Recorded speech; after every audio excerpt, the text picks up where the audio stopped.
त्यांचं असं चिंतन चालतं, भगवंत आणि परिपूर्णता आणि परिशुद्धता ही केवळ आणि केवळ बोधी ज्ञानातनं धारण करून प्राप्त करता येतं, दुसरं काही.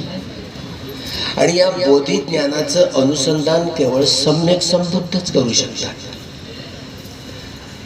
दुसऱ्या व्यक्तीची ती हातोटी नाही, ते अधिकार क्षेत्र नाही. डॉक्टर बाबासाहेब आंबेडकरांना आपण बोधिसत्व म्हणतो, ते भावी बुद्ध, भविष्यातले येणारे बुद्ध. महाबोधी बुद्ध विहाराचं महाविहाराचं आंदोलन सुरू आहे.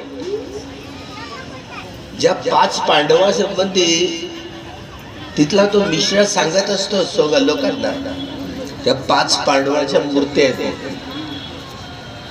हे 5 पांडव नाहीत, 5 बुद्ध आहेत. अनेक कल्प